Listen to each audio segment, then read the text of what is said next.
Halo guys, David sini dan udah sebulan lebih saya pakai Oppo Find X9 Ultra, HP Android yang harganya 32 juta. Ngeri ya. Banyak yang bilang kalau ini adalah HP terbaik sampai jadi daily driver. Kayak Alessa di K2G, Putu Reza, Moldi di Sobat HP favorit. Channel luar juga muji-muji nih HP, termasuk MKBHD. Find X9 Ultra ini peak smartphone katanya, puncak segitunya loh. Kalau menurut saya sendiri juga setuju kalau Find X9 Ultra adalah salah satu HP terbaik di pasaran. Dia ngeset standar yang sangat tinggi. Kalau kamera HP udah bisa sebagus ini loh, baterai HP bisa seawet ini loh, OS Android bisa sekaya ini loh, desain bisa seasik ini loh, mesin bisa sekenceng ini. Selama pakai HP ini, saya sering kepikiran kalau brand HP tuh niat ngasih teknologi yang the best, bisa kayak gini loh. Coba kita lihat seberapa tinggi standar Find X9 Ultra ini. Mulai dari OS Android dulu deh. Soalnya kan ada sentimen dari fanboynya iPhone kalau mau semahal apapun tetaplah dia Android. Android full power kayak di Oppo ini beda. Sekarang Android udah bisa ngancurin tembok kesombongan AirDrop yang selama ini eksklusif, cuma bisa antar produk Apple aja. Sekarang modal quick share doang bisa tembus. Selama AirDropnya kita set ke mode everyone, Oppo ini bisa transfer dan terima file dari iPhone via AirDrop, atau iPad atau MacBook bisa. Mantap. Sebenarnya Oppo juga punya sistem tap-tap biar bisa langsung connect ke iPhone, tapi ini masih butuh install aplikasi khusus ya, belum standar bawaan Android. Jadi jatuhnya malah Oppo yang udah selangkah di depan dari Android. Udah ada sistem tambahan biar bisa lebih sohib lagi sama sistem iOS. Niat. Terus masih ada lagi sentimen yang sangat klasik Android mah, IG story-nya patah-patah pecah-pecah. Nah soal ini lagi-lagi Oppo niat ya. Mereka ada kerja sama bareng Meta biar uploadan foto atau video Instagram dari Oppo Find X9 Ultra tetap bisa full quality. Serius Oppo? Masa sih? Soalnya iPhone aja nggak bisa perfect loh. Si iPhone yang udah jadi standar emas buat ngupload IG story masih dapetin nilai 75-85% positif waktu saya bikin polling. Nggak semua orang bisa nikmatin video full quality walaupun diupload pakai iPhone. Masih ada komen yang bilang kalau mulus sih bang, tapi gambarnya pecah-pecah loh. Itu nggak full quality dong. Kalau Oppo sendiri emangnya bisa sampai kayak gimana sih? Jadi saya coba ngetes lagi bikin polling di IG story @gadgetins. Beneran kah udah sebagus itu? Dan hasilnya 65-85% positif. Dari 6 IG story yang direkam dan diupload pakai Oppo Find X9 Ultra udah dianggap bagus oleh mayoritas. Bahkan ada yang nilainya sampai 85% kayak iPhone. Tapi hasilnya tetap nggak bisa perfect. Malah ada 2 IG story yang approvalnya tuh cuma 65%an doang, alias di bawah nilai minimal iPhone yang tadi 75% puas. Jadi hasil Oppo ini walaupun udah bilang full quality, kerja sama bareng Meta, tetap belum tentu bagus buat semua orang. Oh sama ada tambahan Android 17 juga baru update kalau nantinya mereka bakal kerja sama bareng Meta juga buat kualitas Instagram yang lebih baik. Jadi Google juga ada usaha lah. Lanjut soal pengalaman pakai Color OS-nya sendiri. Ini salah satu UI Android yang paling mateng. Saya udah sering ngomong, animasi transisinya luar biasa nyenengin. Berasa mulus, ada proses gede, kecil, nggak ada yang kerasa males, asal loncat cut, tiba-tiba muncul, hilang gitu. Tidak, semua ada langkah, ada prosesnya. Tiap aktifin tombol, ada gerakan-gerakan kecil yang bikin UI-nya kerasa lebih fun. Kalau kita kumpulin aplikasinya terus geserin, animasinya bisa kayak ular, kereta yang mulus. Dynamic OS-nya bikin kustomisasi icon, folder lebih main lagi, lebih suka-suka lagi. Gak mudah bikin OS sebagus ini, bahkan di level flagship sekalipun. Masih jadi PR lah buat UI Android yang lain macam Hyper OS-nya Xiaomi atau Origin OS-nya Vivo di Indonesia. Masih harus ngandelin hardware buat narik kualitas HP-nya. Sementara software Oppo udah sebagus itu dan hardware-nya, kamera Oppo ini juga nggak kalah dari Vivo sama Xiaomi. Bahkan mungkin bisa dibilang lebih bagus ya. Soalnya teman kita Alessa di K2G, orang yang sangat detail soal kamera HP, udah milih Find X9 Ultra ini sebagai daily driver. karena kameranya emang sebagus itu menurut beliau. Doi udah bikin review kameranya dengan sampel foto yang super bagus, sangat proper. Bisa main ke sana kalau Anda pengen nyelam ke kamera Find X9 Ultra. Linknya di bawah. Saya juga ada ngasih link ke video BK Farsaci yang juga spesialis bahas kamera, dan dia juga cinta sama kamera Oppo ini. Dia bilang the best. Seperti biasa, buat kamera flagship Oppo, mereka collab sama Hasselblad buat ngeracik warnanya. Tapi khusus Find X9 Ultra ini, mereka collabnya sampai ke bagian desain. Buat varian warna Tundra Amber ini, dia terinspirasi dari kamera Hasselblad X2D 100C versi Earth Explorer yang limited edition. Gak habis. Ada satu lagi varian orange yang kayaknya keinspirasi dari buah apel ya. Gak cuma itu, kalau Anda punya budget lebih dan pengen yang lebih lagi dari kamera nih HP, ada aksesoris fotografi kit yang bikin lensa zoomnya jadi makin lagi sampai 300 mm. Atau kalau di app kameranya zoomnya bisa sampai 13 kali buat optikalnya. Harganya ekstra 7 juta.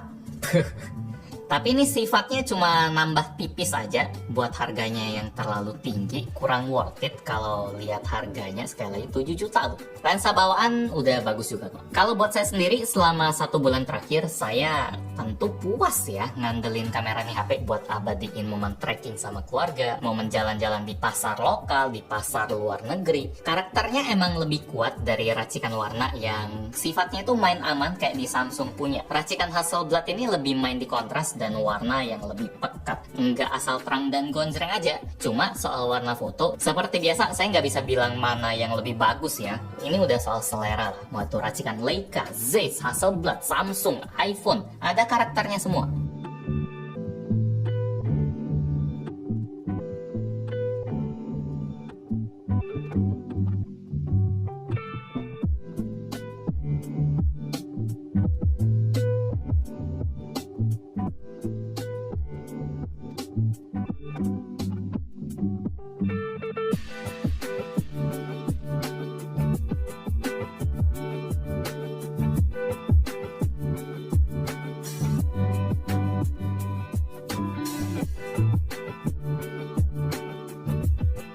Yang pasti kamera nih HP emang bikin senyum terus lah. Dan senyum paling lebar pas lagi rekam video. Justru hebatnya lumayan berasa di video ini. Saya rekamnya pakai kamera ultrawide yang biasanya punya status kasta paling bawah di antara kamera lain. Ini HP-nya saya pegang pakai satu tangan, karena satu tangan jagain anak yang lagi loncat-loncat di batu. Badan saya juga goyang terus biar balance. Dan rekamannya tetap tajam dan bisa stabil gini, kayak pakai action cam, kayak POV yang mulus banget, nice. Buat kamera zoomnya juga, ini rekaman video pakai kamera zoom 10 kali, masih bisa setajam ini. Debu-debu terbang masih bisa kelihatan, detail mainan batu jelas. Dan kalau Anda penasaran, saya rekamnya dari sejauh apa, kira-kira kayak gini mode zoom 1 kalinya. Ini juga ada lagi beberapa sampel rekaman pakai mode zoom 10 kali buat ngerekam bunga dari jarak yang sangat deket, detail, dan serangga juga cakep banget. Ini pas lagi random aja di tracking. Coba nilai sendiri detailnya bisa kayak gimana. Ngomong-ngomong soal detail, kamera Oppo ini juga bikin kameranya Samsung kerasa udah kesusul ya, kalau nggak bisa dibilang udah ketinggalan. Samsung yang 3-4 tahun lalu jadi rajanya zoom, no debat, bahkan sering pamer sebagai kamera konser, sekarang udah kayak biasa aja gitu. Yang lain malah bisa dibilang lebih ultra lagi dari Samsung Ultra.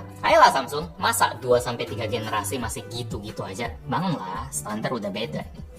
Sekarang kita cobain kamera belakangnya buat merekam video 4K 60 fps Oppo Find X9 Ultra. Di sini juga jalannya batu ya, jadi tangan saya lumayan goyang-goyang. Jadi stabilisasinya sangat diuji. Sekarang 0,6 sambil jalan lagi. Ini warnanya juga cakep sih. Saya suka warna dari Oppo ini, apalagi kalau ngelihat merah ditembakin ke hijau kontras.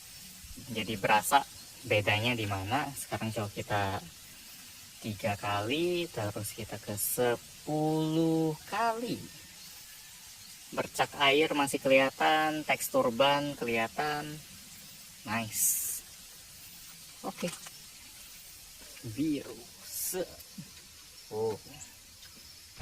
Buat perekaman kamera depan juga tentunya udah mantap ya. Dia bisa di 4K 60 tentu saja, yang maksimal dari sebuah HP.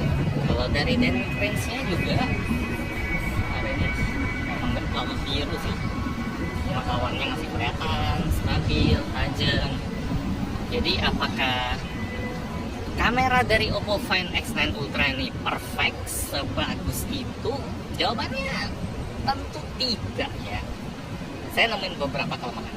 Misalnya bagian yang buat saya langsung berasa lemah di kamera Oppo ini pas kita lagi rekam low light pakai kamera ultrawide ya. Rasanya masih nggak terlalu detail kayak siang tadi. Buat lensa lain tetap cakep, cuma ultrawide-nya ini kerasa jomplang kalau udah malam. Sistem zoom in zoom out Oppo juga nggak bisa dibilang yang the best. Ini bisa dibilang bagus tapi masih belum setara kayak iPhone yang dari dulu tiada lawan soal kemulusan zoom in zoom out. Lanjut soal baterai, Oppo Find X9 Ultra ini juga naikin standar karena dia punya kapasitas 7050 mAh yang pasti tahan seharian asal nggak main game sampai 7-8 jam lebih ya. Ngelihat baterai flagship segede gini, pikiran jadi nggak bisa menahan diri gitu buat julitin baterai S26 Ultra yang masih 5000 mAh aja. Ini sesuatu yang Samsung main aman terus, dari dulu baterainya goceng terus. Mungkin mereka terinspirasi ya dari tarif Transjakarta yang 3500 terus. Orang happy semua, cuma